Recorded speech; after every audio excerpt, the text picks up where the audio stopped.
अस्सलाम वालेकुम, नमस्कार, आदाब, सत श्री अकाल। आप इस वक्त देख रहे हैं नबील अख्तर न्यूज़। 7 फरवरी 2026 का दिन था। अचानक हीमपुर दीपा थाने के फ़ोन की घंटी घनघना उठती है। हीमपुर दीपा बिजनौर ज़िले का एक थाना है। फ़ोन पर एक आदमी की आवाज़ सुनाई देती है जो बताता है कि उनके गांव मंडोरा जट में एक लूट की वारदात हो गई है और लुटेरे कई लाख रुपयों का सोना लूट कर ले गए हैं और एक औरत के गले पर चाकू मारकर उसे जख्मी कर गए हैं। लूट की खबर सुनते ही पुलिस की गाड़ी गांव की तरफ दौड़ लेती है और कुछ ही वक्त के बाद पुलिस गांव के उस घर में पहुंच जाती है जिसमें लूट की वारदात होने की खबर पुलिस को मिली थी। यह घर योगेंद्र सिंह का था। पुलिस घर के अंदर पहुंचती है तो देखती है कि गांव के दर्जनों लोग वहां पर मौजूद हैं और एक महिला पलंग पर बैठी हुई है जिसकी गर्दन से खून निस रहा है। देखने से ऐसा लग रहा है कि उसके गर्दन पर किसी नुकीली चीज से वार किया गया है। पुलिस गांव वालों को वहां से हटाती है और उस औरत की तरफ बढ़ती है जो जख्मी हालत में बैठी हुई है और ज़ारो कतार रो रही है। पूछने पर उसने अपना नाम शिवानी बताया। शिवानी योगेंद्र सिंह की बहू थी और अमित कुमार की पत्नी। अमित की शादी 4 साल पहले गांव बिसाठ की रहने वाली शिवानी के साथ हुई थी। इनके 3 साल का एक बेटा भी है। पुलिस को शिवानी ने बताया कि घर के सभी लोग जंगल गए हुए थे और वो घर में बिल्कुल अकेली थी।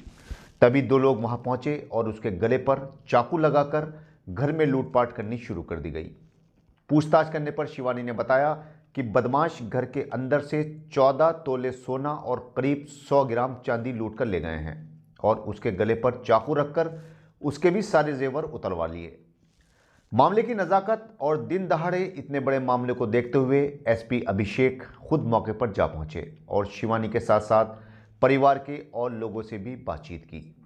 मौके पर ही एसपी ने इस मामले के खुलासे के लिए टीमों को गठित कर दिया और पुलिस ने अपनी छानबीन शुरू कर दी। शिवानी से बातचीत के दौरान पुलिस लगातार उसे गौर से देख रही थी। शिवानी हर एंगल से पीड़ित दिखाई दे रही थी और बात करते करते लगातार रोए जा रही थी। इसलिए पुलिस के साथ साथ सभी को उससे हमदर्दी हो रही थी। पुलिस ने आसपास लगे सीसीटीवी कैमरों की रिकॉर्डिंग खंगालनी शुरू कर दी। कई कैमरे खंगालने के बाद भी पुलिस के हाथ खाली रहे और पुलिस को कहीं से भी बदमाशों के आने या ना आने का कोई सुराग नहीं मिला। इसी बीच गांव के पास ही दूसरे गांव में भीख मांग रहे कुछ लोगों को गांव वालों ने पकड़ लिया और उनसे पूछताछ शुरू कर दी। गांव वालों को शक था कि हो ना हो भिखारी के भेष में ये लुटेरे ही होंगे जिन्होंने इस वारदात को अंजाम दिया है। कुछ भिखारियों को लोगों ने पकड़ लिया जिनमें महिलाएं भी शामिल थीं, लेकिन पुलिस को उनसे पूछताछ में ऐसा कोई क्लू नहीं मिला जिससे उन्हें लुटेरा समझा जा सके। पुलिस ने एक बार फिर से शिवानी से बात करने का फैसला लिया और एक बार फिर से शिवानी से बातचीत की गई, लेकिन शिवानी ने वही बात दोहराई जो उसने पहले पुलिस को बताई थी। इसी बीच पुलिस की निगाह शिवानी के गले में पड़े मंगलसूत्र पर जाती है और पुलिस का माथा ठनकता है क्योंकि शिवानी ने पुलिस को दिए गए अपने बयान में बताया था कि बदमाशों ने उसके गले और हाथों पैरों से सभी जेवरात जो उसने पहन रखे थे उतरवा लिए थे। फिर मंगलसूत्र बदमाशों ने क्यों छोड़ दिया? बस फिर क्या था? पुलिस को शिवानी के ऊपर शक होने लगा और पुलिस ने शिवानी के मोबाइल की सीडीआर यानी कॉल डिटेल्स रिकॉर्ड निकलवा ली, जिसमें देखने पर पाया गया कि शिवानी अपने मायके में अपनी मां और भाई से कई कई बार बातें किया करती थी और लगातार उनके संपर्क में रहती थी। पुलिस ने शिवानी की मां संजो देवी और भाई गोलू उर्फ पंकज से पूछताछ शुरू कर दी।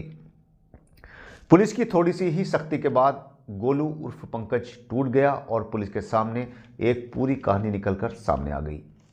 कहानी कुछ इस तरह से थी कि शिवानी एक मिडिल क्लास फैमिली से ताल्लुक़ रखती थी और उसकी जिस घर में शादी हुई वो अच्छे खाते पीते घर के लोग थे। शिवानी अपनी सारी बातें अपनी माँ से शेयर किया करती थी, जिससे उसकी माँ संजो जलने लगी और उसने अपनी बेटी से कहा कि अपने पति और अपने बच्चों के लिए पैसा जोड़, चाहे उसके लिए तुझे कुछ भी करना पड़ जाए। इसी बीच शिवानी को पता चला कि उसके जेठ ने एक प्लॉट खरीदा है। शिवानी ने यह बात भी अपनी माँ संजो देवी को बताई, जिसके बाद संजो देवी, शिवानी और उसके भाई गोलू ने एक प्लानिंग तैयार की। शिवानी ने अपनी माँ को बताया कि उसकी जेठानी के पास काफ़ी जेवर है। शिवानी की माँ ने शिवानी से कहा कि अगर ये जेवर हमें मिल जाएं तो तेरे भाई की शादी आसानी के साथ हो जाएगी, क्योंकि इस वक्त सोना महंगा होने के चलते हमें सोने के अच्छे दाम मिल जाएंगे। शिवानी अपनी मां के बहकावे में आ गई और उसने उन दोनों के साथ मिलकर अपनी ही ससुराल में चोरी करने का प्लान तैयार कर लिया। इसी प्लान के तहत 4 फरवरी को यानी कि वारदात से 3 दिन पहले शिवानी, उसकी मां संजो देवी और भाई गोलू ने मिलकर शिवानी की जेठानी की अलमारी का ताला तोड़ा और उसके सारे जेवर निकाल लिए। शिवानी ने सारे जेवर अपने भाई को दिए और भाई और मां ने मिलकर उन जेवरों को अपने खेतों में गड्ढा खोदकर उसमें दबा दिया। उसके बाद 7 फरवरी को इन्होंने लूट हो जाने का झूठा नाटक किया और शिवानी ने खुद अपने ही गले पर चाकू मारकर लूट हो जाने की अफवाह फैला दी।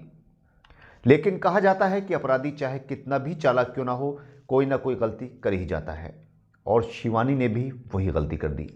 उसने अपने साथ लूट हो जाने की बात तो पुलिस को बता दी, लेकिन अपने ही गले का मंगलसूत्र नहीं निकाल पाई, जिसके चलते वो पुलिस की नज़र में आ गई और पुलिस ने इस पूरी झूठी लूट की घटना का पर्दाफाश कर दिया।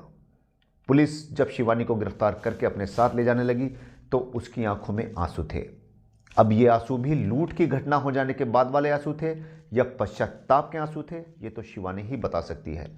लेकिन उसने रोते हुए अपने पति की ओर देखा और हाथ जोड़कर उससे माफ़ी मांगी और अपने बच्चे की अच्छी तरह से देखरेख करने की गुहार लगाई।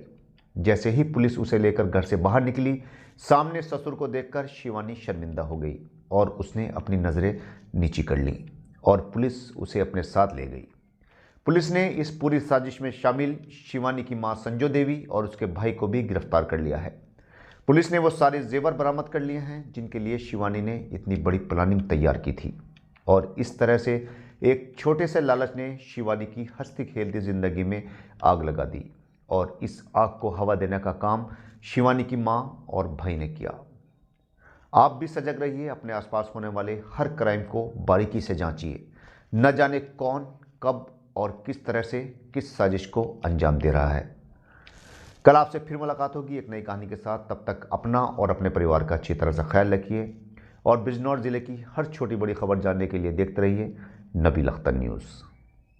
जय हिंद।